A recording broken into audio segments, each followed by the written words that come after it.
Ngayong umaga ay nagkapatuloy tayo sa ating pagtalakay po, sa ating pagkabalik sa ating tema, sa kabuuan, ng ating tema, Stronger for Mission, Paano tayo, at ngayon ang tema po natin ay paano natin ma-avail yung strength ng Panginoon. Hallelujah!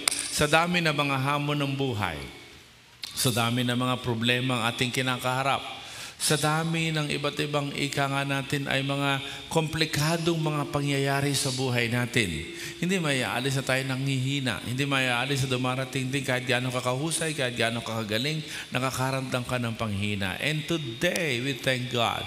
For the second Sunday, we can talk about the strength of the Lord. Lakas ng Panginoon. Hallelujah. Sino ang gusto ng lakas ng Panginoon? Sumigaw ng malakas na Amen. Sabi ng Biblia, walang pagsubok na dumating sa iyo, hindi mo makakaya. Kalakip ito ay ang kalakasan ng Panginoon upang mapagtagumpayan mo ang lahat ng pagsubok. Pumalakpak nga ang lahat ng niniwala na available ng strength ng Panginoon. Praise God. Parang yung palakpak niya walang strength. Isang malakas na palakpak sa Panginoon. Glory to God. How can you and I avail of the strength of the Lord?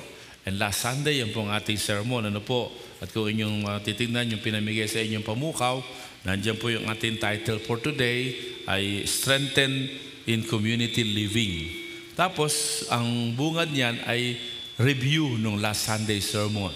And we've learned from the last Sunday sermon, when we go back to 2 Timothy chapter 2, verse 1 to 7, na nararamdaman natin yung lakas ng Panginoon if we learn to live in the grace of God.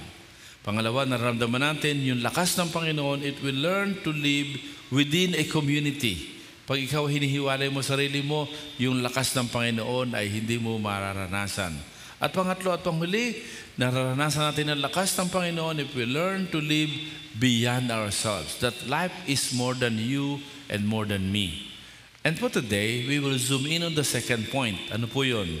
Living within a community. At ang title ng ating sermon ay Strengthen in Community Living. Sa Hebrew chapter 10, verse 25, sinasabi diyan, huwag nating kaliligtaan ng pagtitipon.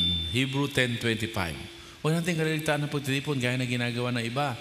Huwag kang paliban-liban, huwag kang pa-absent-absent, huwag kang pa-late-late. Pahalagahan mo ang pagtitipon. Do not give up the meeting together, as some are in the habit of doing, but encouraging one another, and all the more as you see the day approaching. Verse 24, Anong sinasabi mo verse 24? Balikan po natin.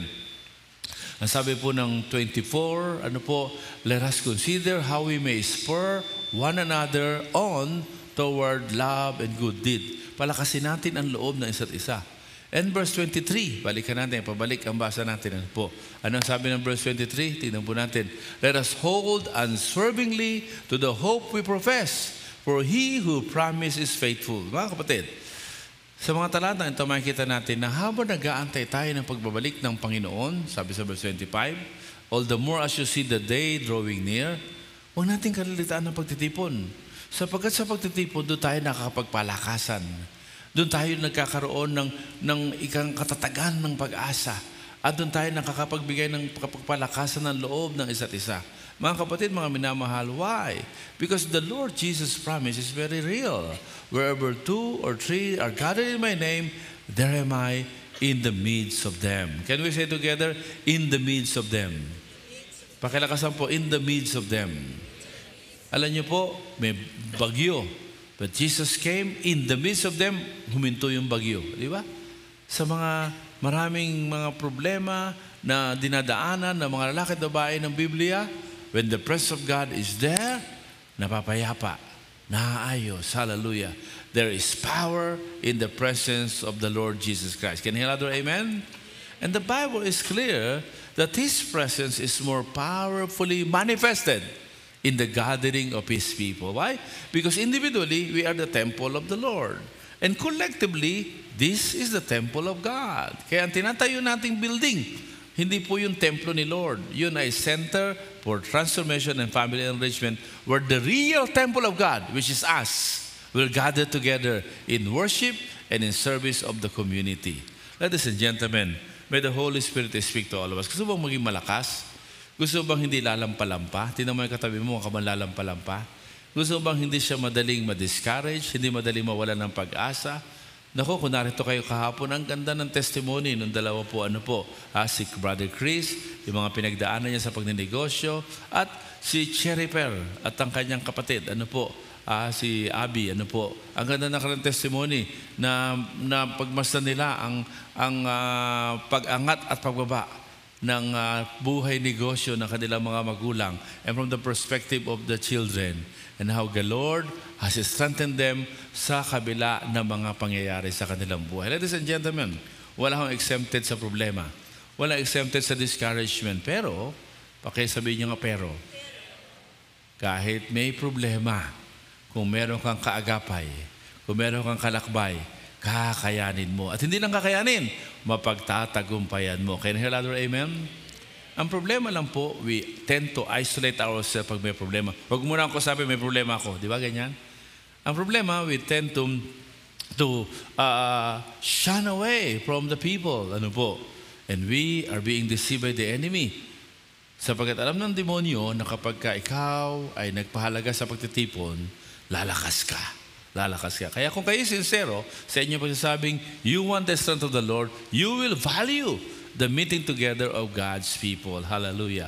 Sa Acts chapter 2 verse 46, dalawang klase ang pagtitipon diyan. Una, yung maramihan ng worship sa templo tulad nito. And so we value worship service.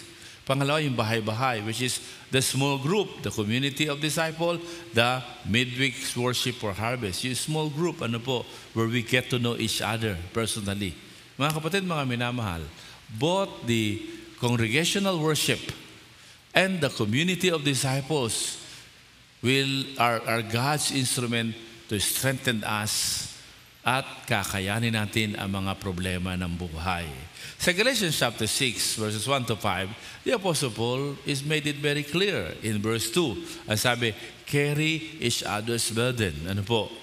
Therefore, fulfill the law of Christ. Mga kapatid, mga minamahal, sa talatang ito, mga kapatid, ay binibigyan po tayo at least tatlong bagay kung bakit kayo at ako ay dapat magpahalaga at seryosohin natin ang commitment. Everybody shout and say commitment. To join in a corporate worship and to join a small group. At ito ay napakahalaga. Una, tingnan po natin. Ang sabi po, ang talata, pag tingnan po natin, tingnan po natin yung verse 2. Ang sabi po dyan, carry each other's burden and fulfill. Look at the verse, in this way you will, pakibasa po. So, kayo at ako ay tinatawagang magpahalaga sa pagkukumit ng ating sarili sa pagtitipon ng mga kapwa Kristiyano bilang mga bilang mga masunuring tagasunod ni Kristo. Sino dito ang tagasunod ni Kristo? Magsumigaw ng malakas na amen. Sino dito ang masunuring tagasunod ni Kristo? Yan ang another story yan. Sa Matthew 28:19-20, ang sabi doon ng Panginoon, go, make disciples of all nations, baptize them, teach them. Hindi lang po natapos doon. Matthew 28 verse 20. Ang sabi po diyan ay maliwanag. Hindi lamang teach. Ang sabi, verse Matthew 28:20, 19:20, ang sabi diyan, teaching them to, sabi? To obey. Hindi lamang po natuturuan tayo ng leksyon, kundi tinuturuan tayo ng leksyon para matuto tayo sumunod. Kung ikaw ay sino dito may anak na? Taas nga kamay ng mga may anak na po. Ayan. Tayo mga may anak na, ang pinakamahalagang leksyon na pwede natin ituro sa ating anak ay dalawa. Turuan natin silang sumunod at turuan natin silang gumalang. Kapag ang anak o apo, ako'y lolo na, ay hindi marunong sumunod at gumalang, ikapapahamak nila yan. Ikapapahamak. Kaya kailangan ma-establish yung authority. O yung sinampal ka ng anak mo, baliwala lang sa'yo. Tatawa-tawa ka pa, sinampal ako. Abay, teka muna. You have to re-establish your authority. Kung minsan, yun ang problema ng maraming magulang. We are not able to establish our authority over our children.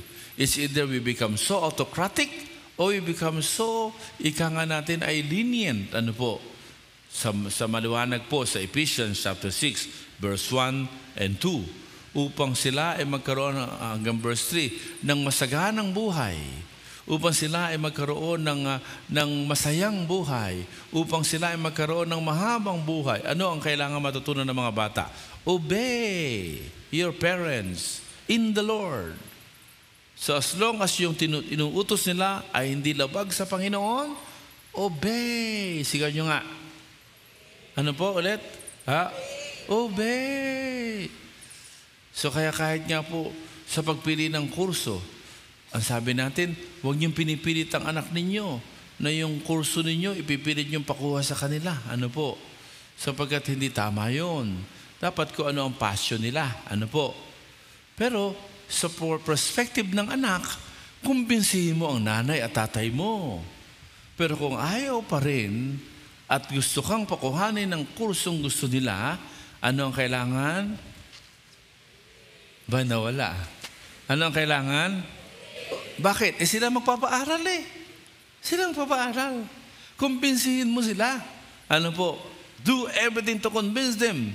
Pero kapag sinabi na, anak, sorry, ito ang kunin mo, obey. Ano po?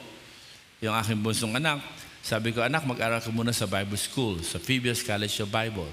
Sabi niya, pa, gusto ko maging negosyante. Sabi niya. Kaya nag-inquire na ako sa mga colleges, business course ang gusto ko. Sabi ko, well, so let's meet halfway. Ano po? Kung ayaw mong magtapos ng 4-year course by Phoebus College of Bible, so mag-aral ka 1 year. After 1 year, you are free. Of course, bago yun, sabi ko sa kanya, anak, meron akong kaibigan, nagtapos ng Phoebus, pagkaraan nagpunta ng PMA, ngayon general na. Nagtapos ng Phoebus, pagkaraan nag-aral ng abogasya, ngayon abogado sa United Nations. Kaya hindi ka naman gusto ikaw ay magpastor. Ang gusto ko lang, magkaroon ka ng biblical foundation, character formation. Ayoko baka. Ay, gusto ko negosyante. Ayan. O sige kako, halfway tayo. So, mag-aral ka 1 year. I just want you to experience yung molding, foundation. After 1 year, you are free. So, masama ang loob ni Caleb at nag-aral. Matapos ang first semester, ay lalata-lata. Noong second semester, at matatapos na yung second semester, excited na. Bakit? Lalabas na siya ng Phoebus College of Bible. And few weeks, almost 2 months before matapos po ang semestre, sa aming prayer time, sabi ko, pag-pray natin si Caleb, kung ano ang kalooban ng Lord sa kanya. Bakit, Papa? Nagbago na ba tayo ng arrangement? Di ba usapan natin, lalabas na ako? Oo, kako. Kaya lang pinagpe-pray pa rin yun, anak. Okay? Ang mahalaga, natuto kang sumunod. Mahalaga sa akin yun. At pagkaraan, another week came, pray natin si Caleb. Tahimik siya. Pero natutuwa kami sapagkat less than a month sa aming prayer time, sabi namin, Caleb, anong prayer request mo? Sapagkat nag-inquire na uli siya ng mga colleges, ng business courses. Pero lo and behold, that night, we were all surprised at natahimik kami. Sapagkat ang prayer request niya, pakipag-pray po kung ano ang magiging major ko. Ibig sabihin, hindi naaalis. Pero hindi kami nakakibo lahat. Kasi nga, tindi reaksyon niya pag kumibo kami. Alam mo, kuminsan, ang hirap maging magulang. Ang hirap maging magulang. Parang hindi ka makareact. Tahimik kami. At nung mag-CR po siya, saka kami sabay-sabay, Anong sinabi? Hindi na lalabas. Tatapusin na. Pagbalik, kami nakakompose. At sabi ko, Caleb, did we hear you right? Hindi ka nalalabas ng Phoebus? Opo. What happened? Di ba naka-inquire ka na? Nakapagbayad ka na ng entrance exam? Sabi niya, kinausap po ako ng Panginoon to stay. And then He shared to us what had happened. I'm happy, not because hanggang ngayon ay nag-aaral sa Phoebus. No. I'm happy because my son has learned to obey. Mga kapatid, mga minamahal, obedience is important. As a follower of Jesus, we must be an obedient follower of Jesus. Sino dito? Ang obedient follower ni Jesus. Magsabi ng amen. So, pangalawang tungkulin ng bata sa Ephesians chapter 6 is honor. honor your father and your mother. Ano po? Patingnan natin po sa Ephesians chapter 6 verse 2. Ano po? At ang sabi, yan ang unang command na may promise. Ano yung promise? Verse 3, ano yung promise? 3 pong promises. Ano po? Magiging maalwan ang buhay. Ano po? Pangalawa, magiging mahaba ang buhay. Pangatlo, ano raw po? Ano raw? Enjoy. Ano po? Enjoy ang buhay. Kaya nga, sabi nila, ano Bishop? Kahit ayoko, susundin ko? Aba, kung hindi naman labag sa Panginoon, pakita natin verse 1 to 3. Kung hindi naman labag sa Panginoon yung pinapagawa ng magulang mo, in the Lord, you are bound to obey. But of course, you can bargain, you can convince, ano po. Pero at the end of the day, children must learn to obey. Can you hear other amen? And in obedience, children must also learn to honor, to respect. Hallelujah. Pero yung respect, tingnan niyo po, wala pong qualifier. Honor your father and mother. Yung obedience, may qualifier in the Lord. Kaya marami magulang ngayon, binebenta yung anak para sa cyber pornography. Ba? That is no longer in the Lord. Then we can disobey the parents. Okay? Pero kung hindi against the Lord, hindi mo lang prepared, you have to learn to obey. Pag natapos ka na ng college, may sarili ka ng kita, di ipurso mo yung pag-aaral mo. At magugulat ka, hindi masasayang ang iyong pagsunod sa Panginoon. Ibig sabihin mga kapatid, mga minamahal, you and I are mandated to value gathering together, committing yourself to one another, because through that, the strength of God will come before you. At dahil doon, importante na gawin natin yun dahil tayo ay obedient disciple of Jesus Christ. Sumalakpakan lahat ng obedient followers of Jesus. Amen. Kaya let's begin to value, sa pagsasama-sama natin bilang magkakapatid sa Panginoon, ay doon tayo nagkakaroon ng nagkakaroon ng pagpapalakasan, Doon tayo nagkakatulungan bilang magkakapatid sa Panginoon. Doon tayo nagkakaroon ng mga pagkakataon na tayo po ay nagagabayan sa ating pong lakbayin bilang mga magkakapatid. Mga kapatid, mga minamahal, it is important that we commit to a life of obedience, because through that, we are accountable to each other. We are walking under accountability. Ano po? Ano ba ibig sabihin nun? Yung ating walk with the Lord, tayo po ay nagagabayan sa ating paglakad sa Panginoon. Yung ating pong way of life, nagkakatulungan tayo kapag tayo po ay nalilihis sa mga prinsipyo ng Panginoon. Yesterday, we talk about business. And I have shown to them the 3 important components of family business. And we need to be able to balance yung pong family life, yung pong financial life, at saka yung ating faith. When we are able to balance all of these 3, ang bunga niyan ay matatag na negosyo, legacy.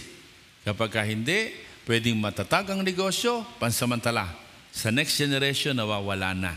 And thank God. Because at the end of that seminar, we are able to encourage the business people to join our support group. Everybody needs a support. Kaya sabi po sa verse 2, carry each other's burden. We need to become mindful. Everybody say mindful.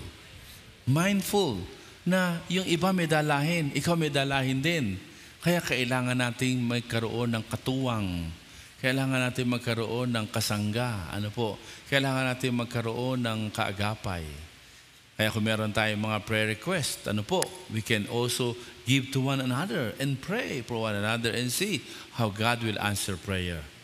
Even now, ngayon ay last day, na attorney ng ating barrister. We have been praying for the barrister at si Joshua ay kumukuha ng law at isa sa tumutulong sa barrister natin sa BSU. We have been praying and we have alerted our prayer warriors to pray for the barrister, lalo na ng BSU. Can we just pause and pray for them right now? Let's pray. Father in heaven, we thank you that you have been using our sister, Dean Nenet Tuason, to continue to inspire and prepare future lawyers from BSU. We thank you for the past victory and breakthrough. And now, once again, we come before you, Lord God, in behalf of our barrister, that you will grant them favor, Lord God. You will grant them wisdom. You will sharpen their memory. Give them courage. Give them confidence, Lord God. At tanggalin mo ang anumang pagkalito, tanggalin mo ang anumang pangangamba, and we once again declare for your glory another victory, Lord God, and breakthrough for the College of Law of Bulacan State University. In Jesus' name. Well, guys, people shout and say, Amen. Palapakan natin ang Panginoon sa bagay na yan. Praise God. So, we can exchange prayer and request and we can pray for one another. That's why meron tayo pong kalakbay every day. Kung hindi pa ho kayo, punta kayo lagi sa FB natin. Before 7 o'clock, naroon na po yung ating kalakbay. Mga pastor natin ay nagbibigay ng gabay. Tapos, 3 praying shepherd nagpe-pray para sa mga prayer request. Tapos mga kapatiran nagte-text. Pati nasa Amerika nagte-text ng prayer request. At napakasarap po na makita na nagkakatulungan po tayo. Why? Because you and I are part of obedient followers of Jesus. Pangalawa po, we are told to value our commitment and relation to one another, not just as an obedient follower of Jesus. Sabi po sa verse 2, ano po ay napakaliwanag, na kapag kami nahulog, sa verse 1, pag may nahulog sa pagkakasala, kayong mga espiritual ay inaasahang tumulong para mapanauli ang nahulog sa pagkakasala. At habang tinutulungan niyo siya mapanauli, huwag kayong mayabang. At mag-ingat kayo, kaya kayo man kasi ay pwedeng mahulog. What is the point here? What I would like you to see is the word, you who are spiritual. You who live by the Spirit. That's very important. Meaning, you and I will value relationship with the brethren. You value our time, our gathering together, not just because we are obedient follower of Jesus, but second, because we are living a life that is being led by the Holy Spirit. Mga kapatid, mga minamahal, sa mga talatang ito, sinasabi po na ang kasalanan, ay walang sinisino. Kahit sino ka pa, kahit malakas ka pa, kahit matured ka pa, pwede kang madapuli ng kasalanan. Yung pungkot dyan, hindi yung nabisto ka, hindi. Kundi nahuli ka ng kasalanan. Naabutan ka ng kasalanan, yun po. At everybody, even us, can be caught by sin. And therefore, it is important for you to understand na ang ating struggle against sin is something that we can overcome when we journey together with others.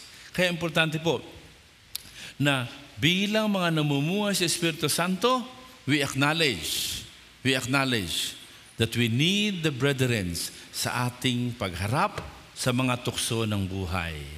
Kanina, mga problema ng buhay, kailangan natin ng isa't isa. Ngayon naman, mga tukso, mga tukso.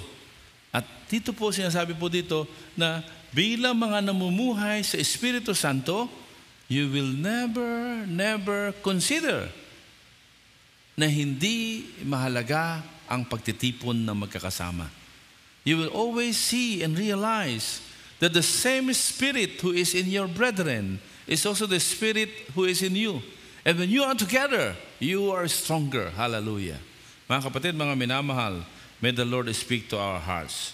Dito po, papasok po, na kuminsan kung tayo po ay nagkakasama-sama, hindi natin kailangan magsuot ng mga maskara na tayo lagi masaya. It's okay not to be okay. Pagka tayo magkakasama, hindi mo kailangan magkunwari na ikaw ay walang dinadaanan na tukso. You can be as open as you can be and therefore help one another. Alam niyo po, mahirap po kung gagawin mong manghuhula ang kapatid sa Panginoon. Ikaw mismo bukas ng buhay mo. Voluntarily, panalangin ninyo ako. Kaya nung minsan, si Brother Tito ay naka-assign. Hindi ako nakahingi ng permiso i-share ito sa kanila. Pero nasi-share naman nila sa grupo. At nag-text kay Sister Julie. At ang sabi, Sister Julie, pasensya ka na. Hindi ko magagampanan ang tungkulin ko ngayon. Inatake ako ng kaaway. Tapos nung maya-maya dumarating na ang kanyang misis, si Sister Tet. At ang sabi, saan si Brother Tito? Siya ang magpapacilitator ngayon. Hindi raw makakarating kasi inatake daw ng kaaway. Ano ba nangyari? At nagbiro si Sister Tet, ako yung kaaway na umatake. So, ibig sabihin, nagkatampuan sila. Kaya si Brother Tito, hindi niya feel mag-minister right there and then. And we thank God because this couple are very transparent and vulnerable. Alam nyo, kuminsan, nahiya ka mag-open up kasi iniisip mo, kayo lang yun. Aba, hindi. Lahat tayo ay dumadaan sa mga problema ng buhay. Kami mag-asawa, kami po hindi exempted. Inaaway din ako ng misis ko. Tulad ng Mr. Jan. At minsan, nasusungitan ko rin ng asawa ko. Kaya humihingi ako ng lakas ng amen. So, and we do not need to make an impression na kami perfect na. No. We are also journeying unto Christ-likeness together with you. At yun ang maganda sa Hope of Glory community. As a community, we can be as honest as we can be. And therefore, we can help one another. At ito po ay nangyayari dahil lahat tayo ay kumikilala na kailangan natin ang Espiritu Santo na kumikilos sa atin at kumikilos sa kapatiran. And when we learn to journey together, the powerful work of the Holy Spirit is available to all of us. Can I hear another amen? So kanina, sa pagharap ng problema, magtulungan tayo. Ngayon naman, sa pagharap sa mga pagsubok, sa mga hila ng mundo, halimbawa, kailangan natin ang katuwang na kapatiran. Kaya, when you come to Hope of Glory, don't worry. You do not need to wear a mask. Meron akong kanta ng kaibigan ko, and I like that song. Sabi niya, broken people, I see them falling apart. They wear a smile on their face, but actually, they wear a broken heart. Sa totoo po yun. Sa pagkakatipon-tipon natin, minsan pagdating mo rito, may problema ka financially, may problema ka sa asawa mo, may problema ka sa anak mo, At walang exempted sa atin. And the Lord is encouraging us. That as we gather together, we can ask one another to pray for each other. We can ask one another to also help protect each other. Kaya po sa isang community, ay nagkakaroon po ng agreement, halimbawa natutukso sa co-opposite sex, Kaya doon sa community ay po pwede magkaroon ng pagbabantayan, We can watch one another. Sa talatang 1, sinasabi doon, when you are caught in a sin. Ngayon po, because you value gathering together, bago pa madapuli ng kasalanan, ay nagtutulungan na para manatiling mamuhay sa kapangyarihan ng Espiritu Santo. Mga kapatid, mga minamahal, napakahalaga po nito. Huwag mong sinasarili kung ikaw may pinagdaraan ng tukso. Kung ikaw may pinagdaraan ng hila ng kaaway sa iyong buhay. Ask help, and you will be strengthened by our God. Whether it is trial or it is a temptation, the gathering together of His people is powerful to strengthen us. Hallelujah. Pangatlo at panghuli, ang sabi sa verse 3, 4, and 5. Basahin po natin. And let the Word of God speak to us. If anyone thinks they are something when they are not, they deceive themselves. And verse 4, each one should test their own action. Then they can take pride in themselves alone without comparing themselves to someone else. And verse 5, for each one should carry their own load. Dalawa po ang load ang pinag-uusapan dito. Una yung verse 2, burden. Ang Greek word doon ay baros, meaning it's heavy that you cannot carry it by yourself. Whether it is trials or ito ay temptation, you need other people. Dito naman po, yung burden ay load. Ang Greek word dyan ay porthion, which means responsibility.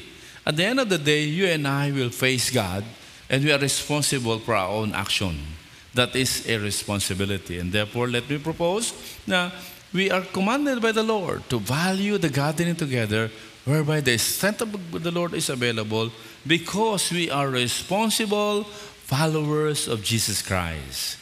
Una, because we are obedient followers. Second, because we are Spirit-led followers. And thirdly, we are responsible followers of Jesus Christ. Ano ibig sabihin? Well, sa talatang ito, sinasabi po, unang-una, sa verse 3, don't deceive yourself. Alam niyo po, nakakalungkot. Maraming mga politiko ngayon, talagang harap-harapan tayo niluluko. Harap-harapan nagsasabi ng kasinungalingan. Salamat na lamang sa kanilang pag-aaway-away ay lumulutang ang maraming bagay. Pero napakahalaga po ng katotohanan dito, sa verse 3. Sabi diyan, they deceive themselves. Sometimes, if we are not careful, we are deceiving no one but ourselves. When we tell a lie, we are deceiving no one but ourselves. Kaya dito po tinuturuan tayo ng Panginoon na maging responsable.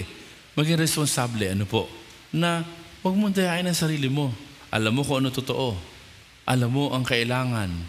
Ikaw, between you and the Lord. Kaya napakahalaga mga kapatid, mga minamahal. Nasabi po dyan, huwag kang maging mayabang. Huwag kang maging mayabang na iniisip mo, you are already somebody. And you do not need other people anymore. You deceive yourself when you do that. Pangalawa, letter B, sa verse 4, sabi? Una dito, huwag maging mayabang. Pangalawa, sabi diyan, dapat ikaw ay reflective. Lagi mo sinisiyasat ang sarili mo. Yung paraan ng pananalita mo, tama ba? Yung iyong mga kilos, yung iyong pagkakipag-deal sa kapwa, you must always have time to reflect on yourselves. Ang sabi diyan, each one should test their own action. Kaya nyo, every night before I sleep, I will try to review my day. Mga sinabi ko, mga ginawa ko, mga hindi ko ginawa. And I ask God to reveal to me kung ako ay may ginawang hindi nakalulugod sa Kanya. And I thank the Lord. This has helped me. This has helped me grow in my personality. This has helped me grow professionally. This has helped me grow holistically. Ito po ay very powerful. Yung tinatawag na self-reflection. Yung pagharap sa salamin, ang sinasabi ni Apostle James na dapat isa sa atin yung humaharap sa salamin. Kaya maganda yung halimbawa ni Boy Abunde. Kung ikaw yung nakaharap sa salamin, ano ang sasabihin mo sa sarili mo? Pero ito naman po, ang totoo, tayong lahat ay humaharap sa Panginoon. Walang nalilingid sa Kanya. Kaya mabuti, magtapat ka na sa Panginoon. At pag natapat ka sa Panginoon, ang sabi nga ng aking discipler, when I was a young Christian, when you cover your sin, God will uncover it sa pagmumukha mo. Pero, when you uncover your sin, the Lord will cover it by the blood of Jesus. Amen? Wala mo malakas na palakpak sa Panginoon sa bagay na yan. Kaya, di ba, naalala po ninyo ang isang pangyayari sa Biblia na yung isa kayabang-yabang na yung isa lumalapit, Panginoon, ay talagang ako'y makasalanan, patawarin mo ako. Isa naman kayabang-yabang, salamat, hindi niya ako kagaya. At pinakita doon ng Panginoon na ang nakalulugod ay yung lumalapit na may mababang loob. Why? Meron siyang tamang pag-assess ng kanyang sarili. Tamang assessment of himself or herself. At yan tagubilin ng Panginoon sa atin sa Romans chapter 12. Do not think of yourself more highly than you ought to think. Kaya mahalaga yung daily reflection. At alam niyo, when you commit yourself to journey with other people, they can help you see what they see that you do not see. They can reflect to you. Hoy, ang yabang ng salita mo kanina. Hoy, nakaka-offend yung iyong gawi kanina. Sa halip na ikaw mag-resist, tahimik ka at mag-reflect ka. And therefore, at the end of the day, you are becoming more and more like the Lord Jesus Christ. And therefore, ang sabi sa verse 5, Ang sabi ng verse 5, bawat isa ay magdadala ng kaniyang sariling responsibility sa pagharap sa Panginoon. Ibig sabihin, mga kapatid, mga minamahal, nakakatulong ang pamilya mo, ang kapatiran, para i-mirror ang sarili mo. Kaya importante po na meron tayong regular self-reflection. And the gathering of God's people helps us. When we come together in church and listen to the Word of God, hindi ba? Pakiramdam natin para sa atin yung sermon. Di ba? Pakiramdam natin para sinumbong tayo nung asawa mo o nung nanay mo sa nagpipreach. Kasi tungkol sa iyo. Tungkol sa iyo. Mga kapatid, mga minamahal, napakahalaga na maunawaan po natin na tayo pong lahat ay nakakatanggap ng lakas ng Panginoon when we join the brethren together. And therefore, the challenge is very clear. Ano po? Sa ating church, it is important that we always proclaim the Lord Jesus Christ. And after we proclaim, let's look for the people who commit their lives to Christ at silang in-nurture. Ngayon, praise the Lord. Ay meron na po tayo na yung ating pong lakbayin sa paglago. Ano po? Si Pastor Art, nag-share siya ng 1-minute witness sa SM at pagkaraan ay challenge niya na I want to journey with you sa iyong paglago sa Panginoon. Would you be willing? Ay, opo, sabi niya. Tapos nilabas ni Pastor Art ito. At alam niyo, nakatutuwa. Young Christian, katatanggap lang sa Panginoon, sabi niya, I really want to grow. At sabi ni Pastor, alam mo, ito ay 50 pesos to. Okay lang ba sa'yo? Sabi niya, opo, babayaran ko po. And that shows their willingness that they really want to grow. Kaya po ito ay meron 12 lessons na nagpapakita ng ating tuloy-tuloy na paglago at paglalim sa Panginoon. At sa binibigyan din dito, sa latter part, ay yung kahalagahan ng community life. Mga kapatid, mga minamahal, thank God because you come here every Sunday to worship. But the Lord would like you to journey with other brethren. Kaya sa Sabado, part ng ating anniversary ay tinatawag nating connecting event. Connecting event. Ano yung connecting event? Mga kababaihan sama-sama, 1 o'clock dito. Ang kalalakihan naman ay 1 o'clock doon sa TFE. Kaya hatid ng mga kalalakihan ng misis dito at pagkarang pupunta kami doon sa TFE. Ayan. At alauna po yan. Ano po? Mga kapatiran sa Hope of Glory. Yung nakaraan, bridging event. We invite the non-believers. Ngayon, mga taga-Hope of Glory lang po. Ano po? Ito po, kababaihan, kalalakihan. Tapos towards the end, sama-sama tayo, tuturuan tayo ng 1-minute witness at mag-share tayo doon sa paligid ng CTFP o kaya sa loob ng SM, kahit isang kaluluwa lang bawat magka-partner. Pagkaraan, sama-sama tayong pupunta ng 5 o'clock to 7 for dinner sa ating CTFP to thank God for the development and dedicate our metamorphosis, formally dedicate our metamorphosis Marilao. Mga kapatid, mga minamahal, if you would like to really grow in the Lord, you cannot avoid committing yourself to the brethren. Remember 1 John chapter 1, verse 3? Ano sabi ni Apostle John? We proclaim to you what we have seen and heard, so that you may have fellowship with us, and our fellowship is with the Father. Kaya kailangan po fellowship with us. Sabihin nga natin, fellowship with us. 1, 2, ready, go. Fellowship with us. So, vertical and horizontal. If you really want to grow, you are being called by the Lord to commit yourself with other brethren. Ang Panginoong Jesucristo, when He gathers His disciples, these are imperfect people. Are you here? His disciples were imperfect people. Impulsive na si Peter, very impulsive. Ano po? Si John, ano po? Kasama nanay niya, mayabang. Gusto nilang pakapwesto yung kanilang anak. Talagang after sa pwestuhan, ano po? Iba-iba ang kanilang weaknesses. Ano po? Pero they were gathered by the Lord, imperfect as they are, and as they look upon the Lord Jesus Christ, they continue to mature and they continue to grow. Mga kapatid, sometimes we are hindered by the fact na may kapintasan niya, kaya ayoko dyan. Ayoko nga. Alam niyo po, in our imperfection, as we recognize one Lord in our midst, dadating ang kalakasan ng ating Panginoon. Huwag mo isipin na ikay malakas at kaya mo. Huwag mo antayin yung panahon na maramdaman mong hindi mo pala kaya.